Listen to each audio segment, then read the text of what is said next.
Good morning, everyone. My name is Carly Parkinson, and I am a student at Rocky Mountain University of Health Professions. Today, I'm going to propose a study for you regarding female collegiate soccer players and the incidence of hamstring injuries. This design would be for a prospective cohort study. So we know that hamstring injuries is a common issue in the athletic realm. This can affect all types of athletes, young and old, through any type of sport and on any level of competition. So injuries can last for a few days up until a few months, depending on the level and the grade of the injury. Grade 1 being our lowest, and then grade 3 being a more complete tear. So if untreated, injuries can decrease range of motion and eventually change mechanics, which is obviously a big issue for soccer players. They're very affected, especially because of the switch from endurance level to power with sprinting and then kicking forcefully. And if we're changing mechanics due to an injury, in the future we can have more injuries in other parts of the body, really affecting this athlete for years to come. So it's really important that we're able to prevent and treat hamstring injuries appropriately.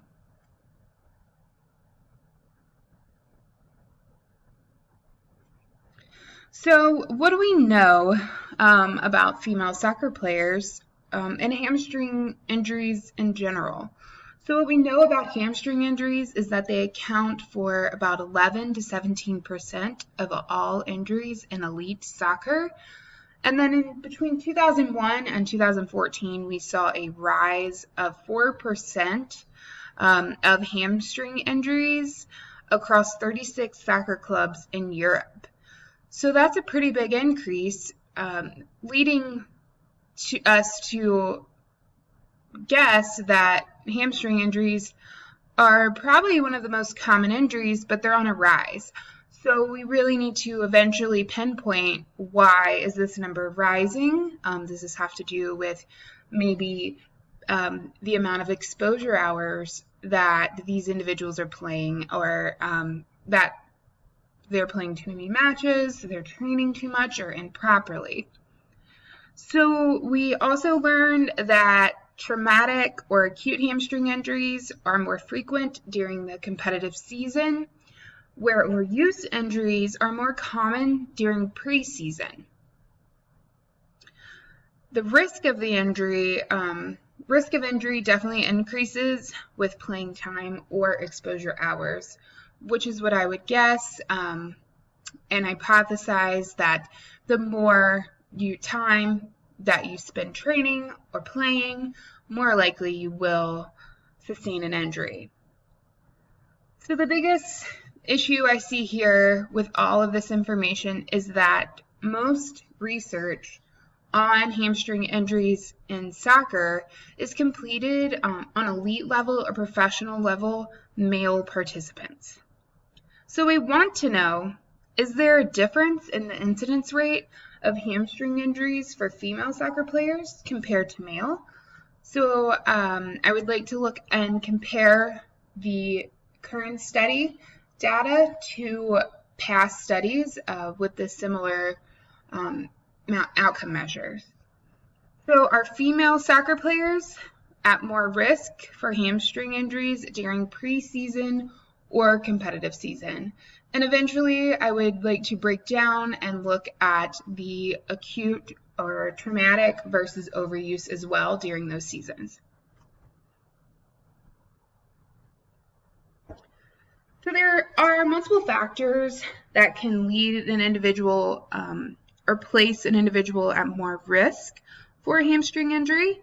So factors that we can change would be shortened optimal muscle length, lack of muscle flexibility, strength of imbalance, Insufficient warm-up is which we see often, especially in secondary schools, hopefully not on the collegiate level.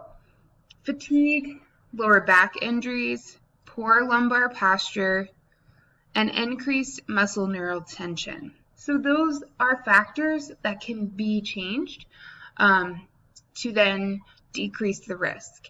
Now there are factors that we cannot change, such as muscle compositions, age, race, and previous injuries. And ultimately, I would like to conclude that gender might also be affected here. So the purpose of this study is to determine the injury rate of female collegiate soccer players in the preseason and then in the competitive season. My hypothesis is that females will have a lower injury rate of hamstring injuries than male. I believe this to be true. I see that more females may be more flexible or focus on flexibility. And those are definitely factors that I would like to research in the future.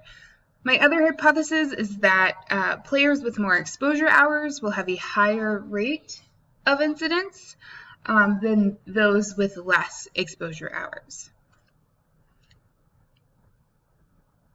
So the main measurement outcomes I'm looking at most definitely is injury incident and then exposure hours. So those are two things that I would love to measure for this study.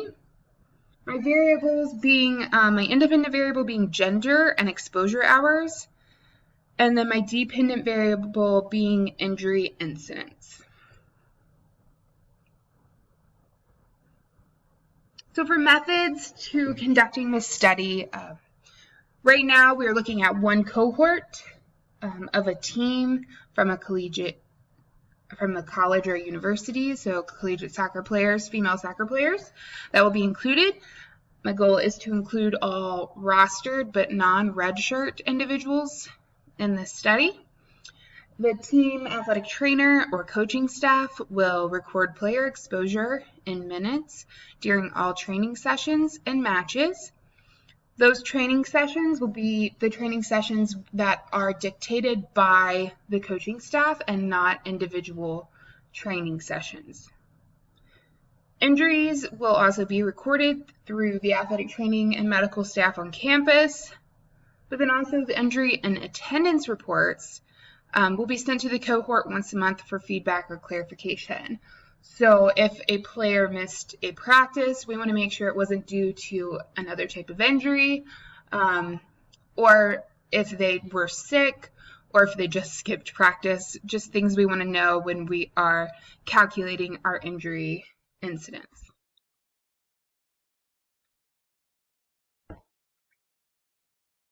So why do we need this information?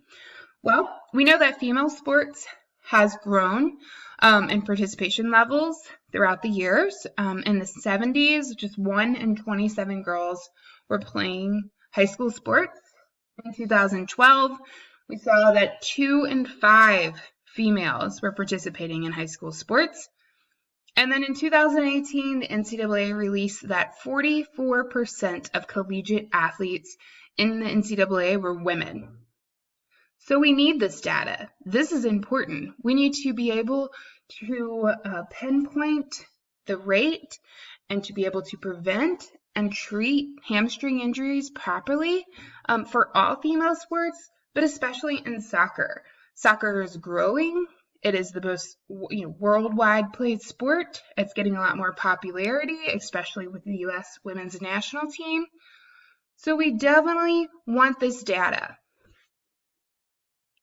So we know that hamstring injury has been the single most common injury in professional football for many years. But we don't have enough data for that for collegiate women. So is this true for collegiate women? Thank you so much for your time today. I appreciate it. Please feel free to reach out if you have any questions.